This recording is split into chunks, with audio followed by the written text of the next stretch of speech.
Hello everybody, my name is Spencer, and this is my first post on this YouTube channel. In today's video, I will be teaching my ELA class about Sonic the Hedgehog because why not? Sonic's cool.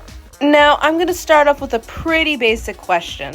What is Sonic the Hedgehog? Sonic the Hedgehog is a Japanese franchise created by Yuji Naka, Naoto Oshima, and Hirokazu Yasuhara for Sega. It follows an anthropomorphic blue hedgehog with super speed who battles Dr. Robotnik with his robot army with a series of levels to beat, kinda like Super Mario Bros. Now you might think it's some simple game with a simple storyline, simple characters, and all that stuff. Well, not exactly. After 35 years of Sonic games, TV series, and films, they had a lot of intense and different storylines, so let's start from the beginning. Alright, so of course the first game was named Sonic the Hedgehog. It came out in 1991 on the Sega Genesis. The player plays as Sonic the Hedgehog. Sonic tries to ruin Dr. Robotnik's plan to find the Chaos Emeralds. You collect rings as a form of health. What does that mean exactly? It means if you run into something dangerous, you won't die immediately. As long as you have some rings, you're good to go. There are 6 main zones and around 18 acts. There is one final zone for the final boss stage, along with 6 special stages accessed by finding giant rings. Here's a fun fact, Sonic has many different types of forms, like Super Sonic, Dark Side Sonic, Excalibur Sonic, and Werehog. There's probably more, but we're running out of time. We have to move to the second game now. Sonic the Hedgehog 2 came out in 1992 for the Sega Genesis. The player controls Sonic, of course. He attempts to stop Dr. Eggman from stealing the Chaos Emeralds to power his space station, the Death Egg. It follows the same pattern as the first game, but in this game we finally get to meet Sonic's iconic sidekick Miles Tails Prower. This game has way faster gameplay, larger levels, multiplayer, and even special stages. As for the first game, Masato Nakamura composed the soundtrack. This game has great feedback, amazing even. Critics said Sonic 2 had great improvement from the first game and praised the visuals, level design, gameplay, and music. Sonic 2 grossed over $450 million and sold 6 million copies by 2006, making it the second best-selling Genesis game behind the original Sonic the Hedgehog.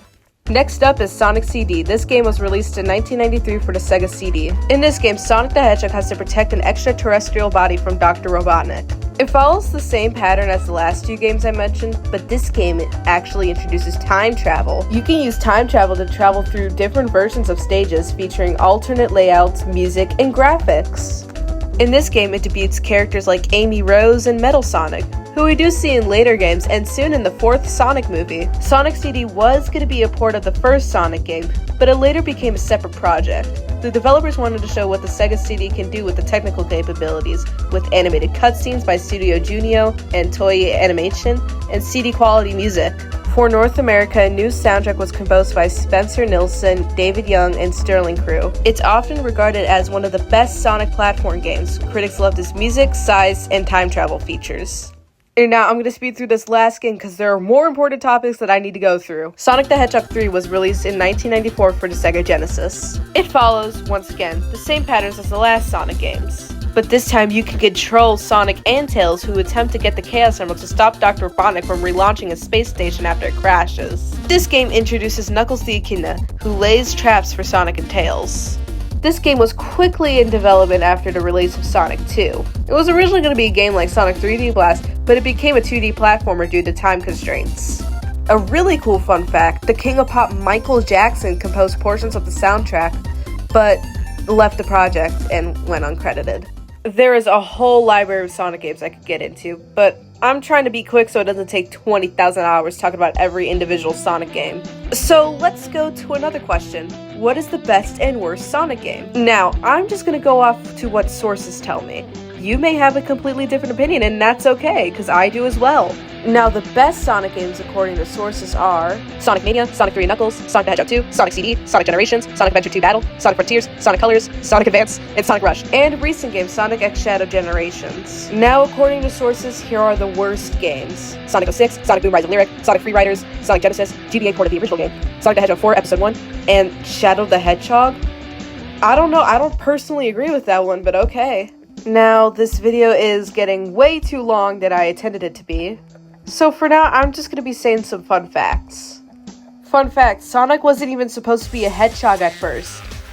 He was supposed to look like this. I couldn't really find a lot on Google, so this was the best I could find. According to Google, his red and white shoes were inspired by Santa Claus and Michael Jackson. The reason why Sonic can't swim is because his creators mistakenly believed hedgehogs couldn't swim. Sonic was given super speed because his creators mistakenly believed real-life hedgehogs run fast. They actually don't. Alright, well, that's enough for this video. I feel like I've talked way too much today. Thank you for listening to my 6-minute video about Sonic the Hedgehog. Okay, that's it for today. Goodbye!